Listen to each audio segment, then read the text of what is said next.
And Diane. this is my special guest. She's actually going to be making my lunch and dinner for me. Today we're going to talk about a little bit about body composition. Today is going to cover habit number 1 of the 7 habits of highly effective people and how we apply that to health and fitness. And then I'll wrap it up with some creativity, or we'll dial into that as well. So just so you guys know what's on the menu. For today, for breakfast, I have P28 pancakes, a cup of egg whites, 2 slices of bacon, and an ounce of cheese. So I'm going to make that all into 2 omelets, and then just have the pancake on the side. And then Dia is going to be cooking half a cup of rice, it's going to end up 4.5 ounces of chicken for lunch, the almonds and spinach. But then for dinner, the broccoli, bell peppers, chicken, some sunflower seeds, and some more spinach. So first thing I'm going to do is heat up the pans to get things cranking. As far as food creativity, we're going to be a little creative today by throwing some turmeric in our cooking. So turmeric is a nice seasoning that really helps with decreasing inflammation. There's some people actually take turmeric tablets and all those kind of things. It's totally unnecessary, but it gives you your chicken the same color. Can you weigh out 10 ounces of chicken? And you need a cutting board. Some people take turmeric tablets, but it's really not needed. So while we're waiting for the pans to heat up, I'll just get into my conversation on my conversation on body composition. So what's body composition? And thank you for my great camera lady, Dana Armanstrading. She's behind the camera. Peace. Those are the fingers that you see. Hopefully it was 2 fingers. Yes, from Jersey. it was they 2. wave in Jersey 1 finger at a time. That's not true. So anyway, body composition. What is body composition? It is of your total weight, how much of your weight is fat versus non-fat. And it's critical when it comes to your metabolism, because we know the more lean mass or non-fat mass you have on your body, typically the faster your metabolism is. So right now I weigh about 200 pounds, but my body composition is what really determines if I'm overweight or I'm at an athletic build, so to speak, not the scale.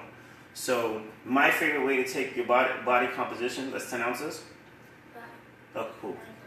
9.9 ounces, so she estimates just like me. So we can just chop that up right now. We're waiting for the pan to heat up. And my favorite way is the Intellimetrics body view ultrasound system. It's really cool. We use ultrasound technology to estimate the amount of fat you have on your body. We've had people do the bod pod, which looks like a capsule, and you can sit in it, and it pushes air to displace the fat on your body. And that's one way to do that.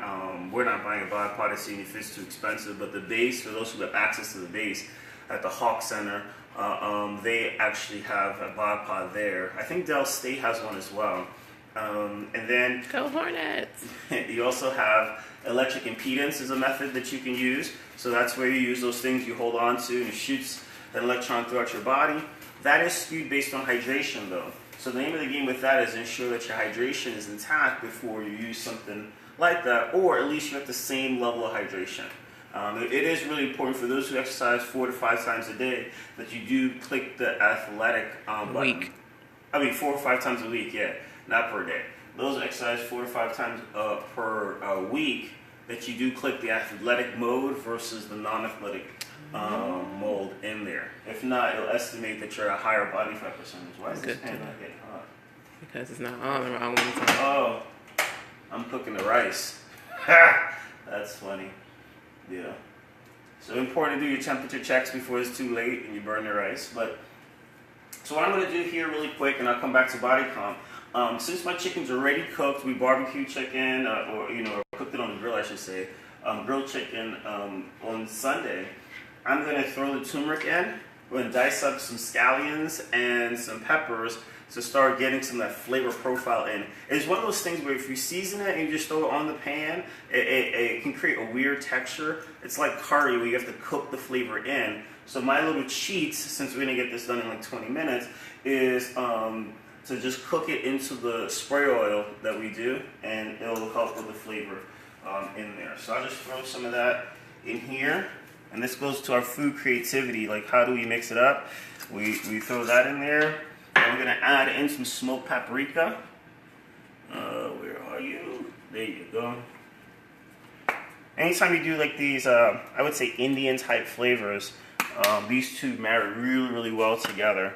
And what I'm going to do is just let this cook together. And it's already building a really nice smell, which is really cool. So you can do electric impedance. You can do the bod pod. You can do calipers. Calipers are those pinching things that we do. People love them. And there we go. So yeah, so I'm just gonna let this cook down some. This is getting that flavor in there really, really good. Like ketchup. Only temporarily. So we can throw some of the spinach in there, baby girl. How much? About 3 handfuls.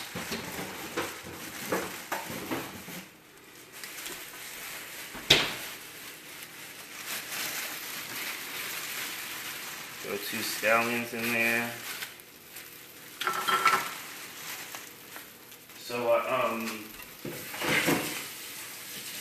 So there's a lot of different methods to take your body fat, to say the least. So another cool one that just came out, something called the Sculpt. It's SKULPT, the Sculpt, and it's kind of awesome as well. It uses electric impedance, but it does something kind of unique in there. We also use the what's the one we use in the business? The help me, Dana. Tanita. The Tanita machine, which is pretty awesome as well, and that does more than just your body fat in there. But the key with it is whatever method you choose to use is consistency. Because if you're not consistent in your methodology, then one minute you think you lost, the next minute you think you gained, and it can get really disheartening. So it's really, really important that you're consistent in there. It smells real good. It smells good already? On top of it. I just want to cook these down a little bit more before we add those in. Smell the aroma. Smell it. Smell it. So I need the bacon out the fridge.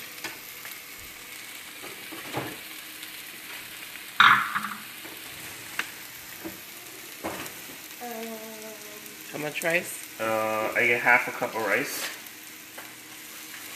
Man, that's a quick half a cup. And look, you see that? Yeah, it's a teaspoon. I think that's neat. I didn't even know that. But man, that was a small half a cup if you ask me. Maybe we need to check this measuring cup. Mm-hmm. That's what it is. When you're hungry, it's bigger. There's no bacon in there? No. Oh, check. It might be over. I already took it out. I'm sorry. And what kind of bacon are you using? Turkey bacon. I have that in the notes there already. Nice. So this chicken can go in there now.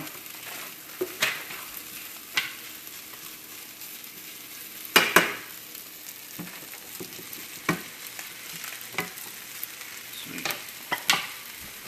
So right now my pan for my part is nice and hot. So I need. Are you able to use liquid olive oil instead of spray? You can, but you have to account for the fat. So I try to keep it to 1 ounce. 1 tablespoon is 14 grams of fat. So that's 120 something calories just in 1 tablespoon in there. So you just want to consider, okay, how much fat do I have available in my diet to allow that to work out? So that would be the answer. So there's no fat in the oil spray? No, there's no calories, no fat, in there. How to actually do? I think they just compress the olive oil. So just a small amount comes out. And honestly, the amount that I do, even with a whole lot of this, why am I cooking this and not you? She's doing the bacon. Then, it's such a small amount that actually comes out in this spray that I think it doesn't really matter, with that. So Daya, you'll cook that until it's done. And then I need you to chop up a pepper. And her face. You just said you wanted to cook this, and you just said that earlier too. Yeah, I want you to put a pepper in there as well. So we just turn down the temperature on that. and then I'll get going with the omelet.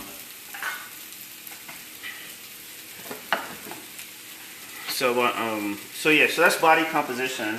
Daya, you want to talk about the first habit? So basically the key is we want to be losing fats and be gaining muscle consistently.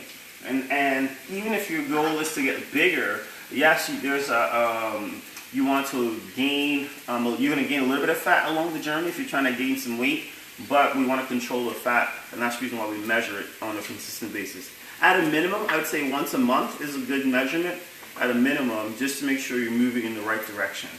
The other component is, as you're losing weight, it's very normal to lose lean mass. So even though ideally we don't want to lose lean mass, it's a very normal thing to lose lean mass in the weight loss process. So we want to measure that as well, and what we're looking for is less than 1 pound to every 4 pounds of fat that we lose. So if I lost 5 pounds and one of those 5 pounds are lean mass, I'm okay with it. Except when I'm brand new to fitness. When I'm brand new to fitness, as I start hydrating, water weight is lean mass. So if I'm retaining some water, which is a normal thing for people before they start working out, then I may lose, some lean mass along that way. Also, especially for women, when you go on your cycle, if you take your body comp around cycle time, then your lean mass is going to be higher around cycle time. So consistency, even within the time of the month that you take it, is going to be important to ensure, your results are consistent from, week to week or bi-weekly from there. If you are losing lean mass, though, consistently, then you want to consider changes, maybe bumping up your calories or taking certain supplements that can prevent that catabolic effect. I'm supposed to have a bacon in here. Can I get one strip? Y'all didn't see that. Cool. Stole some of her peppers. Beautiful. Do it again. So that's good to go. We're going to do it again anyway because I have 2 of them I need to make. So Daya, you want to talk about habit number 1? Excuse me. Habit number 1? So habit number 1 is be proactive on Armanstrading meat. And how you can use that with your food prepping is like we do. We cook most of our proteins on the Sunday afternoon when we come back from church. So later on that, so we have it prepped for the rest of the week. So we're being proactive so we don't have to wait the last minute to do to cook your proteins. Awesome. Back to you, Dad. That was really cool. She knocked that out in like 30 seconds, demonstrating that. But that's a key habit. It's quick and concise. Daya did a great job on that. But it's a huge nugget. Just getting those little pieces done really early in your day. And we don't just do the protein. We also do like the heavy starchy carbs as well. So you see the rice gets done on Sunday, and now it's ready, and the food is done. So now I'm just gonna eat that for lunch and for my dinner as well. I need one more bacon so I can flip this. Do you need some peppers? Sure, thank you. And I'll take some of your peppers. Beautiful, nice. So I forgot what the last thing it was I was supposed to talk about. That's why I should have took notes. You remember that, yeah? No. So I know I had accountability in there, I had a body comp, but I just don't remember. So if anybody can see in the thing what it was, write in the message really quick so I can tell you what the last thing was that we were supposed to talk about. But I know one was body composition, the other one was the habits, and I don't remember what the third one is. All right. So both those omelets are done. Looking mighty delicious, ready to go. And now all I have to do is pack my food for the day. Fire is off. Just want to make sure I didn't miss anything in my breakfast. Oh, I missed the pancakes. How do you miss that? That'd be a huge miss. Lost my carbs and everything. So I love pizza 28, the whole pancake 28 is that you get 28 grams of protein carbs, typically in some serving combination. So for this, is a third of a cup of the dry mix gives me 22 grams of carbs and 14 grams of protein. So this is their buttermilk flavor. I thought it was vanilla. So it's our buttermilk flavor, and I just need to get a third of a cup. That's a half. This is the third. Oh, no, that's a half there. Oh. This is the third. I got the third here. So I'll just put this in a bowl, mix it up, and make some pancakes. So now I gotta do is make my pancakes. You need a spatula? Here you go, baby girl. And then we'll be good to draw. What happened? What was the third Sean Floyd. Hilarious. thing? With my pink nails. Sean, what's the third topic that I mentioned? He doesn't know. Oh, he doesn't know either? I don't know either. So we'll see it. So something will be missing. For food creativity. Food creativity. Good Yay! stuff. Point for Joy. Thank you, Joy. I knew we could count on you. Girls rock. Yay! So one of the biggest things when you're looking at creativity with food is, you know, like what we just did. We threw some turmeric in there. So I guess we did cover that topic pretty early. Say again? And some smoked paprika. And some smoked paprika for the air. But it's just, you know, adding different seasonings. You know, sometimes, like yesterday, I think I tried something like this here, and I threw a little bit of rice wine vinegar or some white wine vinegar. Yeah, that's 6 times really fast. But those are little things you can do to dock up the same dishes every day. So if you look at me, it's like, hey, every day you eat chicken? Almost every day I do. Or I eat steak, or I eat fish sometimes. But it's what I do to the food that changes the experience on a day-to-day situation. Really, really important. So the other thing we're going to do is, you know, like for me, I like to eat my fats, so to speak, as in nuts or avocados. Haven't found any fresh avocados lately anywhere, so we just been eating a lot of nuts. So we'll just do, you know, some almonds on the side of my meal. Really important, your foods are balanced. So almost done here. I turned off the fire here with that. And I'm definitely open to any questions if you have any on there. So habit number 1 is be proactive. Prep your food early. If you know your frozen foods, you know, take them out Saturday morning, or, you know, have them sit in the sink. By the Sunday, you're ready to go. Go grocery shopping and pick one date and time and make it like an appointment on your schedule, and that can help you big time. I'm looking dark. Mm-hmm. Yeah, it's the TJ effect. You know, but so those are some of the simple things that you can do to kind of follow the habit, and then ensure that you are taking your body composition, whether you are looking to gain or lose, because your body composition is going to be critical in your success long term. So I'm here at Evans. I'm just going to finish these 2 pieces of pancakes. Diane got me done here. Can you throw some of those extra peppers just right on top of mine? You know, my food. Beautiful. I got my chicken, I got my rice, I got my peppers. I have sunflower seeds. Oh, I forgot the broccoli, but it's okay. The extra peppers will make up for it. Extra. And today, we got some pancakes. So it's quite a bit of food that I eat. You know, one of the questions someone asked as I make this last pancake here was, you know, when do you get full? Like, when do you get used to eating this much food? And it takes a little bit of time, you know, honestly. But the other trick or technique that I like to use is sometimes going after food combinations that's a little bit more calorically dense. So when I eat chicken, rice, I mean, those don't have a lot of calories in them per serving, for lack of a better term. So here we go. They don't have a lot more calories per serving. But if I do something else that's a little bit more dense calorically, then it may give me a lot more calories in there. So when I do ground beef, I only get 3.5 ounces to 4 ounces of ground beef. But when I do chicken, I get like 6 or 7 ounces because of the fat content and everything else. So just sometimes playing around with the combinations to still meet my macronutrient needs, but maybe not as much food. That's something that can help as well. You know, so vegetables are not going to give me a lot of calories per serving size, but my starchy carbs will. So that's something I do to kind of get it up. I'm just waiting for these pancakes here. Oh, I did it wrong again. I did not see that. No, we didn't see you put the rice on. No, we didn't see that. No, they didn't see that. No. No. Oh, I wonder what's going on. Yes, yay. So, happens to the best of us. I'm like, man, why is my pancake not cooking by now? And the reason why is because I'm cooking the rice again.